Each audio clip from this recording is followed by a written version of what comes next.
Hello, I'm Aaron Rutkoff, the editor of Bloomberg Green. I'm excited to be speaking today with Dr. Michael Mann, Distinguished Professor of Atmospheric Sciences at Penn State University, a member of the National Academy of Sciences, and the author of several books, most recently The New Climate War, The Fight to Take Back Our Planet. He's exactly the sort of scientific expert that members of Congress turn to again and again when weighing action on global warming. You can submit your questions for Dr. Mann, and thank you so much for joining us today. Thank you, Aaron. It's great to be with you. We last spoke 7 months ago. It was Bloomberg Green's first big virtual summit. It was September. It was the thick of the U.S. presidential race. And our conversation focused a lot on the tremendous stakes for climate change that election presented. At one point, you said, I think only partly joking, that if Donald Trump was reelected, you would think it would be time for us to look for another planet. So it's President Biden instead now that we're speaking again. And I want to start there. Biden just concluded a 2-day summit. There were 40 world leaders. He presented a new target to cut emissions in half by 2030. So in your estimation, is this what a climate-focused presidency looks like? Yeah, I mean, as dark a time as it was under Trump when it comes to climate action, it's really a very bright time right now. Much more favorable atmosphere for meaningful climate action than we've seen in years. And indeed, I think Joe Biden, to some extent, surprised even the critics who were concerned that he wouldn't take the climate crisis seriously enough, that he wouldn't actually implement actions to deal with it. He has, in fact, moved forward with the boldest agenda on climate of any president thus far. That array of executive actions that he issued now a couple months ago that really touch on every aspect of modern life, really using the government, an all-government approach to make sure that we take into account climate-friendly solutions and climate action in every sector of our government. And so it's a good time if you're looking for leadership, the reestablishment of leadership on the part of the United States. It's there with the Biden administration, and that's changing the entire global conversation. It's actually bringing some intransigent actors to the table, forcing folks like Scott Morrison of Australia to at least talk a better game on climate. We'll see if he walks the walk. Now, I was wondering from your perspective what it's like to see not just the president of the United States, but sort of world leaders in greater alignment. It must be almost like a different world from the one where you present your famous hockey stick graph showing temperature rise, going back 1,000 years and with human action in the 20th century, and seeing it kind of shrugged off by political leaders in the late 90s and early 2000s. So can you kind of talk about that? Like, what is it like to see things changing so dramatically today? Yeah, I mean, it is. It's a dramatic sort of change in the landscape. And in essence, it's the end of what I would call the old climate war, which was the effort by fossil fuel interests and those promoting their agenda, conservative politicians, fossil fuel industry groups, the effort to discredit the science of climate change, to deny that climate change is happening, to attack the science, to attack the scientists. And I found myself at the center of those attacks more than 2 decades ago when we published the now iconic hockey stick curve. But today, the impacts of climate change are no longer subtle. People can see it playing out in real time on their television screens, in their newspaper headlines, in their social media feeds. And that means that the forces of inaction, what I call the inactivists in my new book, well, they haven't given up, but they've certainly shifted their tactics away from denialism to this array of arguably more insidious tactics that are aimed at slowing the transition away from fossil fuels towards renewable energy based on deflection, diversion, division, and even doom mongering. If they can convince us it's too late to do anything about the problem, it potentially leads us down the same path of inaction as denial. So we have to recognize these tactics, and I lay them out in the book, because they are now really the only obstacles in our way when it comes to really addressing the climate crisis meaningfully. So let's stay there with this idea of the difference between deniers and delayers. Now that, last time we spoke, you identified what you saw as the threat of a continuation of Donald Trump's presidency. Now that Trump has left the stage and we're seeing more alignment by world leaders, who do you look at as the biggest climate threat right now on the world stage, whether that's like a world leader or some other force that's kind of holding things back? Yeah, well, I've referred to them as the coalition of the unwilling. And there's still a small number of petrostates that have acted essentially as a bloc against climate action. Russia is one of them. Now, Putin talked a pretty good game yesterday. Let's see if he's ready to put his money where his mouth is, because he has been interfering with elections around the world, using cyber warfare and everything else he can to slow progress on climate for a simple reason. Russia's greatest asset right now is the fossil fuels that are still buried beneath their ground. And Putin, has acted as the leader of a petrostate, along with Saudi Arabia, Brazil. Australia under Scott Morrison has been certainly obstructionist. There's a lot of pressure now from the people of Australia on him, especially with the United States reasserting leadership. And we've seen China come to the table. And it was really that bipartisan agreement between China and the U.S. Years ago under the Obama administration, negotiated by John Kerry. It was that bilateral agreement between the two largest polluters that laid the groundwork for the successful Paris Agreement. And now, once again, we've got the U.S. and China agreeing to lead on this issue. I think it bodes well for seeing the sort of progress from other nations that we need to see over the next several months in the lead up to the next major climate conference in November. So there's a question from our audience that's kind of picking up on this theme. It was sort of easy in the era that you describe in parts of your book to recognize denialism for what it was. But some of the claims that are made now by world leaders or executives can amount to greenwashing that can be harder to detect because it takes the shape of kind of climate activism pose. Do you have anything as a scientist that you can recommend for people to distinguish between, long-term sustainable change and greenwashing? Yeah, no, absolutely. And yes, we went from denialism to nihilism, right? The denial that there's really a problem or that we can do anything about it. But it doesn't matter whether we're talking about denial or nihilism. It leads us to the same place, inaction. And that's all the forces of inaction care about. They don't care about why we are disengaged. They just care that we are disengaged. So look for those sorts of actions, empty sounding terminology that, looks good and sounds good, but is really amounts to empty rhetoric. When you hear Republicans, for example, talk about resilience and adaptation, which is necessary. Some amount of adaptation is necessary, but the idea that the solution exclusively is us being more resilient, adapting, or that we just need to be more innovative, allow the market to innovate. Often these are code words for let's not actually implement any meaningful policies to reduce carbon emissions. Let's just talk a good game while our friends in the fossil fuel industry continue to rake in trillions of dollars. So let's look a little bit closer there at that distinction between action to cut emissions and, support for adaptation. In Biden's plan to cut emissions 50% by 2030, there's also talk of spending to help developing nations. There was about $5.7 billion in total, and about $1.5 billion of that was specifically earmarked for adaptation. I'm curious, what's your sense of the breakdown there? Is that the right amount to be spending on adaptation? Is it insufficient in general as an amount to be spending to support developing nations? What's your view? Yeah, and when it comes to those sorts of questions, I try not to be too prescriptive in what I have to say, because after all, I'm a scientist, not a politician, not a policy specialist.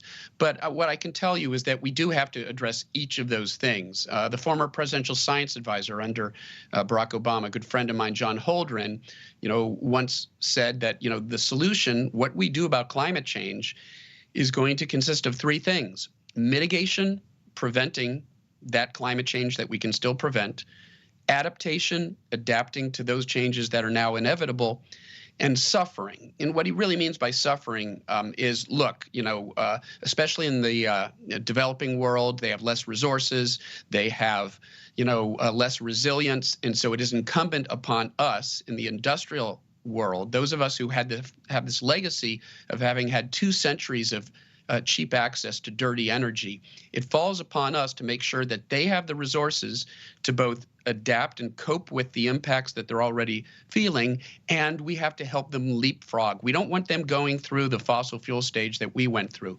We want to provide them with infrastructure and technology that help them leapfrog past that to a clean energy economy. It's doable. It's a win-win for all of us. So now thinking about the United States, there's been a big push with the Biden administration and a lot of the activist movements like the Sunrise Movement to link the push for climate justice to ongoing movements for racial and economic justice. Has the Black Lives Matter movement changed the way you think about your role as a climate scientist? Well, it's changed the way I think about my role as a person, and my role as a climate scientist is sort of inseparable at some level from my role as a person. As a person who has observed that of justice, who's been troubled by issues of racial division and injustice, and was horrified by that unprecedented outburst of vestigial racism that we saw play out in the storming of our Capitol back in early January. And it really brought to the fore issues that had been simmering for some time, fundamental issues of cultural and racial justice. And look, that is inseparable from issues of climate justice. Those who had the least role in creating this problem, that is, those with the least wealth, those in the developing world, future generations who had no part in our history of fossil fuel extraction, they're going to bear the brunt of this impact. And that makes it fundamentally an issue of ethics, of our ethical obligation to help out those who have the least resources, who have the least resilience. And so there is no way to separate issues of climate justice ultimately from the issues of social and racial justice that are playing out today. I hope that we are going through a tipping point that will position us far better to address all of those underlying structural challenges. So a question from the audience has come in that wanting to ask you about your general level of hopefulness that we'll be able to mitigate the effects of climate change. I want to ask you specifically, when we look at the goals that the world leaders put forward at an event like we saw last week, one of the ways we take the measure is to try to gauge whether it'll be enough to prevent 1.5 degrees of warming. That's one of the thresholds in the Paris Accords. So looking today at the change we've seen over the last several months, are you more optimistic that we'll be able to stop things before 1.5 degrees? Yeah, I was cautiously optimistic even before this summit. And when Joe Biden came forward with a very bold pledge to reduce our carbon emissions by a factor of 2 within, the next 9 years before 2030, the science and the scientists have been saying for some time that that's actually what we need to do globally to avert 1.5 degrees Celsius, 3 degree Fahrenheit warming with any degree of confidence, with any degree of reliability. We really do have to bring those emissions down by a factor of 2 globally to have a good chance of doing that. And if we exceed that amount of warming, we will see some of the worst impacts of climate change play out. But make no mistake, I mean, dangerous climate change has already arrived. If you're Puerto Rico, if you're Australia, if you're the Gulf Coast, if you're California and Oregon and Colorado and around the world, we're seeing devastating impacts now. So it's a question of how far down that road we're willing to go. And I do think that this commitment on the part of the United States to lower its carbon emissions by the amount we know we have to do globally over the next 10 years to avert catastrophic warming, that again sends a message to the rest of the world. We're leading. The U.S. is leading once again on this issue. It's willing to do its part, especially as the world's largest legacy carbon polluter. We're willing to do our part. We're willing to lead.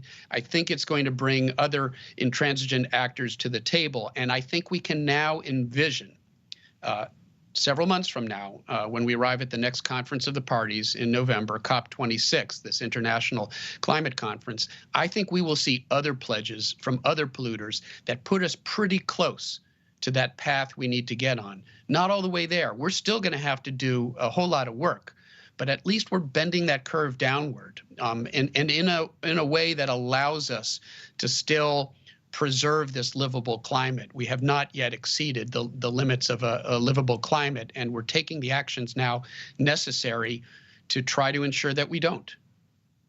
So that very perfectly anticipates the next question from the audience, which is just how to measure COP26. We see these gatherings of nations where people all, state goals. What sort of is a test for you of whether COP26 is a successful meeting or not? Yeah, the test for me is to listen carefully to the language. If they're talking a lot about their pledge for 2050, mid-century, that's kicking the can way down the road. And in fact, that's what we're seeing, for example, from Scott Morrison right now of Australia. Well, we'll go carbon neutral or net zero by 2050. There's another sort of alarm bell. When you hear net zero, what's behind that? Do they really mean that they're going to promote policies to lower carbon emissions, or are they appealing to as yet unvetted, untested, large-scale technology to try to suck the carbon back out of the atmosphere, so-called direct air capture, or any other number of so-called geoengineering schemes? These are sort of dangerous gambits, in my view, that kick the can down the road, and they provide a crutch for the fossil fuel industry and for polluters to continue to burn carbon now, because there's this promise that, oh, down the road we'll be able to do something. So look out for that language. Are they talking about real cuts in emissions because of subsidies for renewables, carbon pricing, blocking new fossil fuel infrastructure? Are these the things they're talking about? Or underlying their rhetoric is there this appeal to fanciful future technology like carbon capture? Listen carefully to what they're saying. And if you do that, the US is talking a pretty good game right now. The UK in Boris Johnson is talking a pretty good game. Europe is talking a pretty good game. But Russia, Saudi Arabia, Australia, Brazil, a long ways to go. So picking up on the theme of climate solutions, I know your career started by measuring tree rings to detect carbon dioxide. And that is one of the more established solutions out there. We're seeing, especially at COP26, a lot of discussion of billions of dollars of offset markets. I guess, does your work, your early work in trees, does that give you a sense of whether or not that's an effective strategy? Or what do you look for when you look at idea of offsets in terms of being effective? Yeah, I wish I could say that I really was out there obtaining these tough records, these tree rings and corals and ice cores, but that was really the work of a great global community of paleoclimatologists who have been out there gathering these records. I was simply a user. I benefited from the tough work that they did, and my job was to statistically analyze them and try to use them to reconstruct past climate patterns. But I have been out there once or twice coring trees with other tree ring experts to establish my field bona fides, I suppose, a little bit. And I can tell some interesting stories about that as well. But what I can tell you is, just as a scientist who's immersed in the underlying science of terrestrial ecology, which is important to assessing the role of the natural carbon cycle and carbon burial by the oceans or by life on land, by plants on land. What I can tell you is that there might be a role for some sort of biofuels. This would be refuse, a product of industrial production that would otherwise be thrown out. We can potentially burn that in a carbon neutral way. We get energy out of it, but we're not adding carbon to the atmosphere that hadn't recently come out of the atmosphere. And if we can bury it and not burn it, that refuse, then we could potentially, it sounds like a miracle, but it's possibly, we could possibly provide energy in a carbon neutral manner and actually bury CO2 beneath the ground. But that's unproven at scale as well. So we don't want to put a whole lot of stock into these sorts of technologies. And we want to be a little skeptical. For example, when somebody claims that they're going to achieve carbon neutrality or net zero by buying up huge amounts of carbon offsets that have to do, for example, with carbon burial by forests. There's a lot of non-verifiable, sort of activity in that domain, and we have to be very skeptical about it, especially because we've been reminded in recent years. I was reminded by those unprecedented wildfires, those bushfires down in Australia when I was down there on sabbatical last year, that all of that carbon that we might have thought we had buried beneath the surface can come right back out when we have massive forest fires. And Australia, in that one summer, produced more carbon pollution through the burning of those forests than it had produced that entire year through fossil fuel burning. So we want to be very careful about putting too much weight on claims that we can massively draw down carbon naturally. What we really have to, we're really good at putting carbon into the atmosphere. We're not nearly as good at taking it out. And so we really want to focus on not continuing to burn fossil fuels and not continuing to load the atmosphere with carbon pollution.